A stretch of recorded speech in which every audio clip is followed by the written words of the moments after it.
Hey guys, it's me Daniel, and today I'm going to do something pretty cool. I've done this one before. Wait, no, I've taught about this dude a little before. Turn to 2 Kings chapter 19, verse 14 to verse 19. Yeah, 19. So, Ezekiel's prayer. So, background knowledge. Hezekiah, one of the greatest kings of Judah. So this is the split after the northern kingdom of Israel rebelled. The northern kingdom of Israel rebelled against King Rehoboam, Solomon's son, and then that was the last of the united monarchy of Israel. And so today, I'm gonna teach you about King Hezekiah and his awesome prayer. So, if you take history class already, you know who the Assyrians were. One of the biggest, earliest empires. So they were destroying everything in their way. They've already conquered the northern king of Israel, Syria, Tyre, just to name a few. And they were big. They had an iron king conquering Judah too. King Hezekiah came into power right when Israel fell to Assyria. And, knowing kings that conquered other countries, they're not just content with one. So they had shit for Judah. Hezekiah's military was really bad. However, he was one of the most faithful kings of the Lord. So they were advancing super duper far. So here, there's a map in my ESV Bible.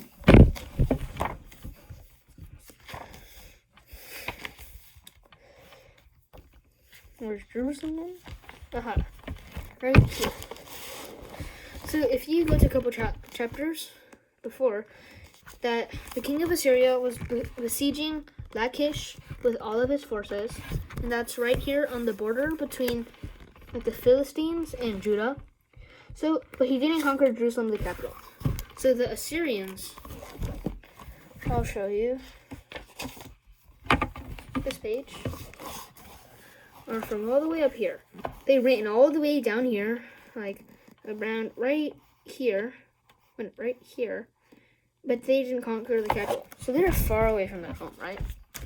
They're actually south of Jerusalem. So that means they were able to conquer much of Judah's territory. I don't know if they got that territory back, because trust me, previous kings before Ezekiel were great warlords, but they weren't exactly the best believers in God. However, some of them were great warlords, but then fell. Like King Joash. I told you about this dude before. Restored God's temple, made a couple bad decisions, got assassinated. So Hezekiah's military problem is so severe that the Assyrians are able to get south of Jerusalem. So they basically steamrolled through every single country that they've gone, except Judah, because they've passed on seeing that, because they just couldn't conquer him. Why? Because that's where our story comes into play. Hezekiah was in great distress because Assyrians didn't have any mercy for anybody, and they were going to destroy them too. At least that Hezekiah thought. So it shows that God had intervened for Hezekiah. Do you know how big the United States Army is? It's around here. It's right in here.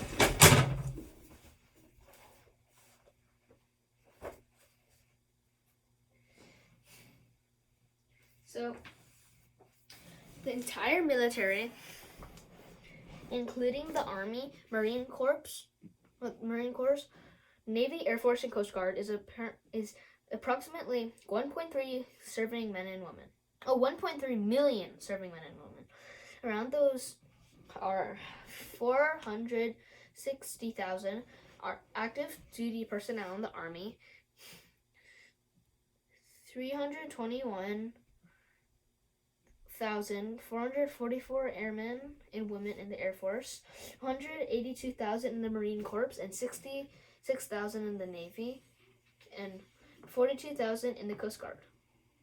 So, basically, 1.3 million people. That's a lot.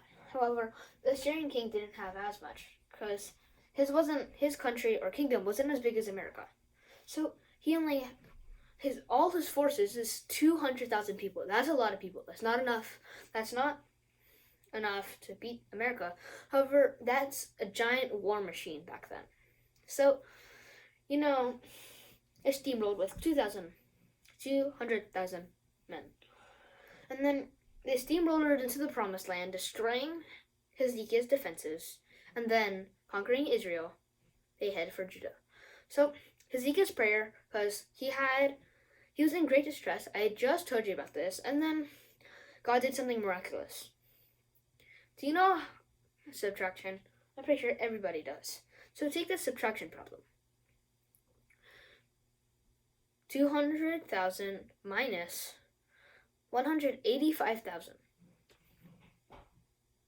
Just do the math. Do you know what the answer is?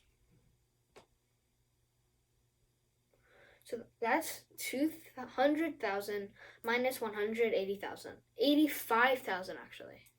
So just take the zeros at the end away. It's just 200 minus 185. So only 15,000 Assyrians were left. Out of such a great multitude, they just became down to dwindle because they blasphemed against God, and God does not allow that. Then right after Isaiah said, the great prophet Isaiah said, and he predicted Sennacherib, the king of Assyria's downfall. So he was assassinated by 2 of his sons. So that is really bad. Because they had failed to conquer Judah, that made other people laugh at them. And because that's a really small country compared to where they were. And then at that point, Babylonians or Chaldeans or Chaldeans started taking over. It's pretty amazing how fast things can happen. Just like the Babylonians, how they fell to the Persians, and the Persians fell to Alexander the Great, king of Macedonia, and then king of Greece. And then after that, there was a bunch of kingdoms, 4 or 3 kingdoms that split into his kingdoms, and then Roman Empire come and steamrolled them all. And then Vandals and Huns and Visigoths sacked them. So, and then the Western Roman Empire is no more. Then Eastern Roman Empire, faster and faster. Byzantine Empire conquered by Ottomans. Ottomans conquered by other people, which became Bulgaria, and etc., etc. So, you see, the world is always changing. God is not. Because, from the beginning, the only great civilization was, Egypt. And then they were one of the most independent countries because they were the breadbasket of the ancient world. Most countries, when they conquered them, they left Egypt largely alone, but they just had it as a province because, they didn't want to harm any agriculture exports to their country from Egypt. So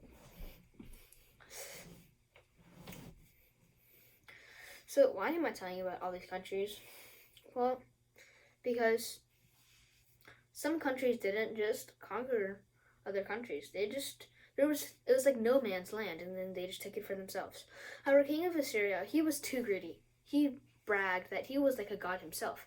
That if you put your faith in him, you would get infinite resources and stuff. That's false. He was killed by 2 of his sons. That's crazy. God didn't get murdered by Jesus. So you can tell that there's a difference. So make sure not to brag and be humble. That's definitely important. And also, Happy New Year, guys. First video of the year. So if you guys like this video, give a thumbs up and subscribe and ring the bell below. But before you go, I have a joke for you guys.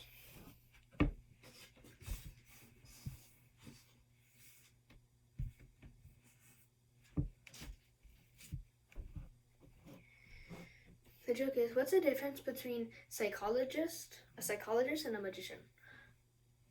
The answer is, because a magician pulls habits out of rats. So if you guys, oh yeah, I already said that. Bye.